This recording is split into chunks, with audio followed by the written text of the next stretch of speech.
Bonjour à tous, c'est Tolo et bienvenue sur ce podcast où on vient déconstruire les sujets de société et souvent l'idéologie dominante, non pas dans le but de troller ou de crier au complot, mais pour éveiller les futurs leaders conscients, disruptifs et impactants qui vont déconstruire le monde d'aujourd'hui et construire le monde de demain. Alors, aujourd'hui, c'est un jour un peu spécial puisque ça fait une semaine que notre ami Marvel est parti donc en prison à la suite de son procès. Donc j'ai une grosse pensée pour lui et du coup j'ai eu une réflexion par rapport encore à cette histoire qui, je ne vous le cache pas, me touche au point que des fois je me réveille en pleine nuit et j'ai envie de faire un podcast. Et la réflexion qui m'est venue, c'est qu'est-ce que j'aurais à lui dire à Marvel s'il sortait de prison ou si on devait se voir pendant son séjour en prison par rapport à ce qu'il est en train de vivre. Parce que je pense que nous, on est en train de vivre effectivement cette injustice par procuration, mais lui, il le vit dans sa chair, il le vit une injustice à tous les niveaux, de par déjà ce pseudo-harcèlement qu'il aurait fait, qu'il n'avait pas fait et qui a jamais été démenti. Ensuite, par cette décision de justice qui est juste insensée. Et du coup, c'est facile pour nous d'être derrière nos écrans, pour moi de faire des podcasts, pour certains de juste cotiser ou signer une pétition, mais en réalité, la question, elle est bien plus profonde. C'est le sujet de ce podcast-là, c'est comment réagir face à la provocation et face à l'injustice. Donc depuis déjà une semaine, il y a eu pas mal de réactions d'influenceurs, de youtubeurs et autres. J'observe qu'il y a plusieurs types de réactions. Il y a les influenceurs qui le défendent à 100%, et je pense que tout le monde reconnaît une certaine authenticité dans ce qu'ils font, une certaine presque virilité. Il y a d'autres influenceurs qui sont pour moi un peu plus, bizarres, c'est qu'ils le défendent, mais ils n'arrêtent pas de répéter qu'il est coupable et qui méritait une peine, mais peut-être pas celle-là. Mais j'ai un problème avec leur façon de présenter les choses parce que pour moi, coupable, c'est un mot extrêmement fort. Il a des faits à reconnaître qui finalement s'organisent autour d'une histoire beaucoup plus complexe avec des harcèlements des deux côtés, avec beaucoup de manipulations des deux côtés. Donc dire il est coupable, sachant que les preuves qui ont été présentées au tribunal, ce sont des faux certificats médicaux, c'est un peu c'est bizarre comme position, je trouve, d'être aussi violent sur ça, sachant que c'est beaucoup plus modéré, je trouve, comme histoire. Il y a vraiment des responsabilités des deux côtés et je pense qu'il faut le dire et pas simplement dire il est coupable, il méritait une peine. Oui, il a fait des choses, oui, c'était en réponse à certaines choses, mais ça va être un peu l'objet de notre sujet tout à l'heure. Et ensuite, il y a les autres personnes qui se taisent, qui ne disent rien. Dans ce feed game, soi-disant, où on affiche une certaine virilité, une certaine force physique, là, on se rend compte qu'il y a des personnes qui préfèrent ne rien dire pour des intérêts qui leur sont personnels, et effectivement, je vais pas rentrer dans trop de débats, mais c'est pour dire qu'il y a des réactions très différentes, et c'est intéressant parce que la vérité, c'est qu'on sait pas comment nous on réagit. Moi, je réagis, je fais des podcasts, mais j'ai pas autant à perdre que des personnes qui sont déjà dans ce business-là, par exemple. Et donc, j'ai peut-être pas de leçons à leur donner, mais c'est vrai que ça me pose la question, de toute façon, plus généralement, comment réagir face à ce type de provocation et à ce type d'injustice. Donc en fait, toute la difficulté de la question, vous l'aurez compris, c'est que j'ai mis en lumière dans les podcasts précédents comment le système fonctionne. Et que, à un certain niveau, la police n'est pas de notre côté parce qu'elle prend pas les plaintes. La justice n'est pas de notre côté pour les raisons que tout le monde sait maintenant. Des réseaux discrets sont en place. Des gens ont le bras extrêmement long. L'inconscient collectif porte en lui le profil d'un certain type de coupable. Même les réseaux sociaux sont extrêmement partagés. Donc bref, c'est très difficile aujourd'hui de vivre ce type de situation. Et dans le cas du coup de Marvel, si tu te fais justice toi-même, avec tes moyens du bord, avec ta petite caméra, en démontant les choses point par point, tu te rends compte que maintenant on te rend responsable des actes de ta communauté. Donc c'est un sujet beaucoup plus difficile qu'il n'y paraît, et surtout qui finalement révèle une certaine perversité, parce que en fait ce que le système ou quelques acteurs dans ce système veulent qu'il se passe, c'est que le révolté se soumette. Et c'est ça la vérité. C'est que le problème, c'est que si vous avez écouté tout mes podcasts, on en arrive à cette conclusion, c'est que ils veulent qu'ils se soumettent, c'est-à-dire, dans ce cas-là, qu'ils demandent pardon publiquement, indépendamment de tout ce que eux auraient pu faire, sachant que autant de notre côté, on n'est pas forcément aidé, autant de leur côté, c'est carte blanche. Ils ont droit à tout, à des fausses accusations, ils ont droit à des fausses preuves, ils ont droit à des passe-droits, enfin, ils ont droit à tout. Et donc, eux, le système, plus généralement, ils veulent la soumission de celui qui se révolte. Et ça, c'est extrêmement difficile. On a ici un cas d'école parce que, évidemment, il ne s'est pas forcément ici soumis. Mais pire que ça, c'est qu'il n'a même pas eu le temps de réfléchir à 2 fois avant de se soumettre, de se dire, ouais, je suis quand même passé en justice, je vais me calmer ou j'ai une pseudo-peine. Il a directement été en prison. Donc, ce qui n'existe pas, même pour un dissident politique qui, lui, va faire appel. Voilà, enfin, personne va en prison directement comme ça, alors qu'il y a des gens qui sont persécutés par le système depuis plus de 20 ans maintenant. Et donc, c'est une situation extrêmement délicate. Des personnes dans le passé, évidemment, on le sait très bien, que ce soit des politiques ou des humoristes ou autres, ont fait teshuva, comme on dit pardon, on demandait pardon. Et donc, c'était la condition sine qua non pour revenir. Et généralement, ils reviennent de plus en plus dociles, voire encore plus pro-système qu'ils ne l'ont jamais été et que les pro-systèmes ne l'ont jamais été. Et moi, je pense directement à Manuel Valls, par exemple, qui avait certaines positions politiques et qui a complètement fait un 360 degrés, 180 degrés, enfin bref. Et Jamel Debbouze, par exemple, qui a soutenu Dieudonné au tout départ et on lui a dit clairement « Viens t'excuser et sinon tu perds ta place dans le show business ». Donc on a des situations, est-ce qu'on peut les critiquer? Bon, bah, Jamel, il fait son business, ça fonctionne bien. Manuel Valls est de retour, je sais pas si ça va fonctionner pour lui, mais ça a l'air de fonctionner, ce système de faire teshuva, de demander pardon. Mais à quel prix? Au prix de, justement, son authenticité, sa vérité, être droit dans ses bottes, chose que Marvel n'a pas fait. Et donc, le problème, c'est que le destin de ceux qui ne font pas teshuva, le destin de ceux qui ne se taisent pas, le destin de ceux qui restent debout, eh ben, c'est un peu le destin des humoristes opposés, comme des humoristes comme Dieudonné, qui lui est mis hors du système depuis des années et qui a développé une économie complètement presque à part entière, puisqu'il est blacklisté de toutes les plateformes, il est blacklisté de tous les médias, on l'empêche d'avoir des théâtres. Donc c'est un peu le destin de ceux qui se révoltent et qui ne disent pas forcément pardon. Et donc le problème, c'est que aujourd'hui, tout le monde, évidemment, ne peut pas supporter cette pression physique, émotionnelle, financière, et c'est normal. Et ce qui a fait que on a vu l'impact direct dans la scène humoristique française où, après cette période de 2005 à 2015, on a eu un humour français extrêmement fade, extrêmement pauvre, extrêmement peu subversif, où il n'y avait rien. Donc cet humour porté par le Jamel Comedy Club, entre autres, et d'autres, et bien d'autres, et ces plateaux télé, je ne sais plus, cette émission de Ruquier, où c'était complètement vide, pour qu'au bout d'un moment se reconstruise un humour un peu plus subversif, mais domestiqué, et qui se met à comprendre les limites qu'il n'a pas le droit de dépasser, et revenir dans une sorte de subversivité de façade, qui vient servir une certaine idéologie. Mais on arrive à d'autres choses, peut-être aujourd'hui un peu plus drôles, et les humoristes se sont réadaptés.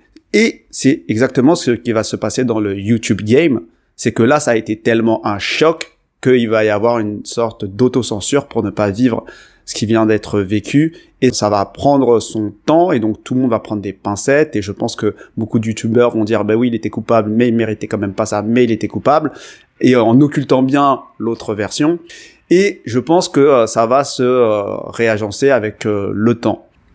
Et donc, c'est difficile en fait pour moi, si j'avais à parler à Marvel aujourd'hui et lui donner des conseils, c'est que concrètement, affronter ce système-là avec les armes qu'on a aujourd'hui, à part créer des cagnottes, faire des pétitions, faire une marche blanche peut-être, et encore même si tu fais une marche blanche, peut-être qu'ils vont l'infiltrer et foutre le bordel dans cette marche et dire que c'était la faute de la communauté de Marvel qui sont en fait que des sauvageons. Donc c'est des choses très délicates, et en fait je pense que après réflexion, et là c'est pour ça que c'est un podcast peut-être un peu plus ouvert, et c'est à chacun de partager un peu comment il voit ce sujet-là, de comment vivre une sorte d'injustice comme ça, parce qu'on peut tous vivre ce type d'injustice. Imaginez, là, même moi, je me demande, mais combien de personnes sont en prison parce que des gens ont menti, ont créé des fausses pièces, des fausses preuves, avaient le bras long. Mais je me dis, il doit y en avoir des tonnes et qui n'ont pas forcément le réseau de Marvel. Parce que encore, Marvel a la chance d'avoir une communauté et d'avoir partagé son quotidien. Mais certains sont en prison, sont diabolisés par la justice. Je sais pas ce qu'ils ont fait, j'ai pas d'idée en tête, mais je me dis, ou dans l'anonymat le plus complet, peu importe. Mais peut-être que ces personnes ont rien fait. Et ils ont personne pour les soutenir et leur vie est détruite. Tout ça parce que il s'est attaqué à la fille de quelqu'un qu'il fallait pas s'attaquer. Il a licencié la mauvaise personne. Et là, je me dis que tout est possible, en fait. Donc, qu'est-ce que moi, je peux dire à Marvel? Bien sûr qu'il faut rester droit. Bien sûr qu'il faut défendre des valeurs et être fort. Mais après, il faut savoir où est ta place. Je peux pas dire à quelqu'un qui a une famille et qui a pas la force physique, la force émotionnelle, la force mentale d'affronter un bannissement presque de la société, juste comme ça pour rester droit. Ce serait l'idéal en fait, mais tout le monde ne pourra pas, tout le monde ne peut pas, c'est illusoire de penser que tout le monde pourrait supporter ça. Donc ce qu'il a supporté Marvel, c'est juste énorme, je pense que ça fait partie de son chemin et à un certain niveau, même si on nous impose des sortes de mécanismes de cause à effet complètement construits à travers une certaine ingénierie sociale, comme je l'ai expliqué dans l'épisode numéro 5, je pense qu'en fait, il y a des lois universelles, des lois spirituelles qui dépassent tout ça, et je pense qu'il va en sortir grandi, indépendamment de ce qui se passe pour lui dans le concret, dans le physique. Je pense que moralement, émotionnellement, spirituellement, mentalement, il va en sortir grandi, parce que moi, je crois vraiment qu'il y a des choses beaucoup plus grandes et beaucoup plus justes, et que la seule justice de l'homme, telle que ils essayent de la designer selon leurs désirs, ne dépassera jamais ce qu'on n'arrive pas à comprendre en tant qu'être humain, et qui est en fait l'organisation de presque de l'univers, de la nature, et de cette presque autorégulation à un niveau plus global. Donc pour moi, je dirais pas qu'il y a une certaine justice, mais pour moi ça fait partie un peu de son chemin que de vivre ce sujet-là. Il en sortira grandi. Maintenant, au-delà de ça, c'est la question, c'est comment on fait nous en fait. Et c'est ça ma vraie question. Donc c'est une question un peu ouverte, et moi j'ai l'impression qu'il y a vraiment ce sujet-là. On peut pas affronter le système en frontal parce que c'est trop gros.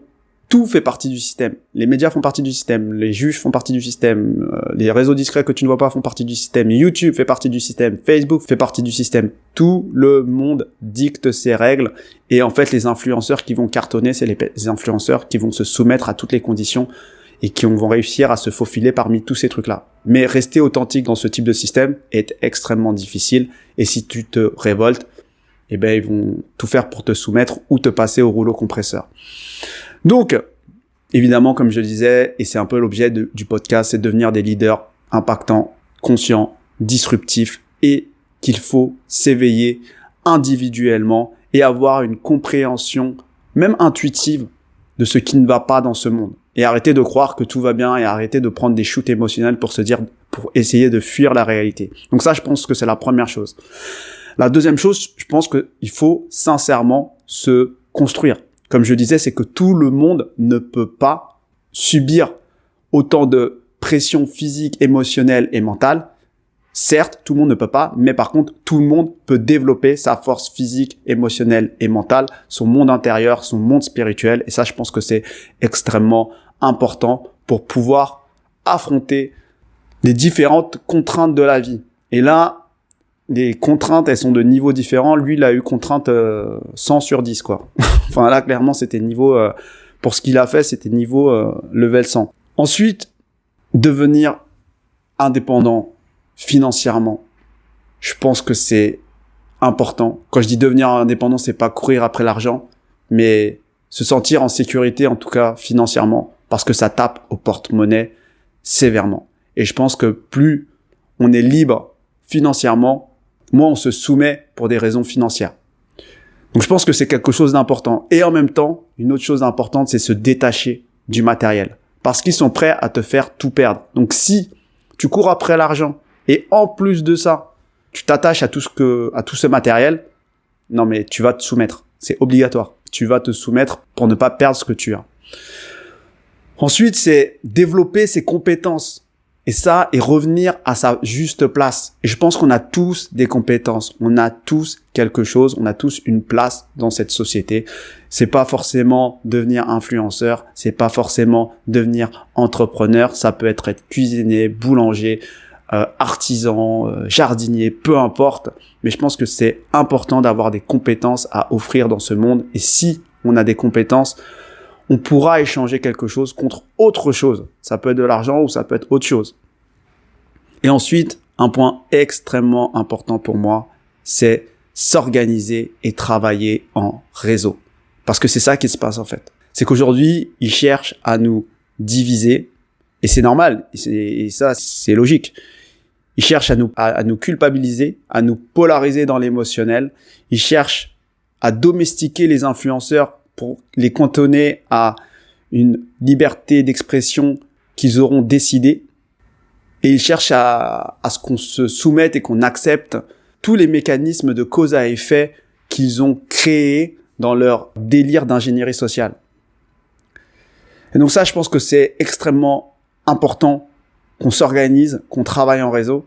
Et enfin, je dirais que c'est extrêmement important aussi qu'on soit tous un peu notre propre leader. Donc c'est un peu antinomique parce qu'on travaille ensemble, mais en même temps, il faut pas qu'il y ait de leader parce qu'en fait, je pense que les leaders, c'est les personnes les plus corruptibles. Et si on mise tout sur un leader, évidemment que cette personne, c'est un humain, et même si il peut supporter le niveau 100, peut-être que le niveau 200, il pourra pas supporter. Donc ça c'est une réalité. Et pourquoi je vous dis tout ça, c'est que à un moment, j'ai l'impression que Marvel, bien sûr qu'il a besoin d'une cagnotte, mais peut-être qu'il aura besoin d'un taf. Et comme tout le monde d'ailleurs. Et c'est pour ça que je dis ça, c'est que peut-être que plus on travaillera en réseau, plus on se connectera dans le virtuel, mais surtout dans le réel, plus on pourra devenir indépendant et fort. Financièrement, mentalement, moralement, émotionnellement. Et ça, je pense que c'est le nerf de la guerre parce que aujourd'hui, on est beaucoup trop divisé. Et je pense que c'est le moment, finalement, à travers cette affaire, de comprendre qu'il faut s'organiser, qu'il faut penser à nous, qu'il faut penser à nos proches, qu'on doit construire notre vie pour qu'on puisse rester droit contre vents et marées. Et ça, c'est extrêmement facile à dire derrière un micro, mais dans la réalité, on voit ce que ça peut donner quand on se fait attaquer par un rouleau compresseur systémique, et en fait, on se fait tester par la vie, en fait, tout simplement.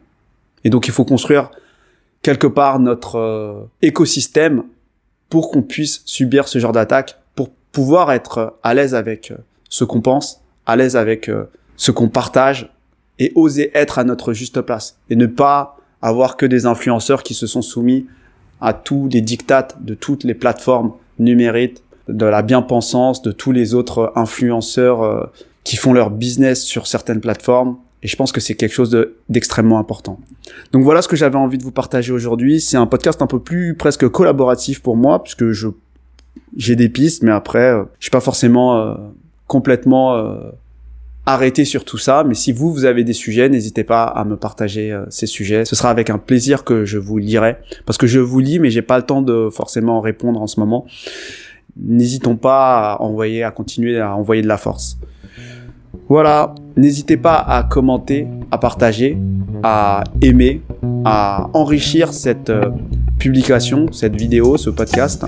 Je vous souhaite à tous une bonne journée et à bientôt.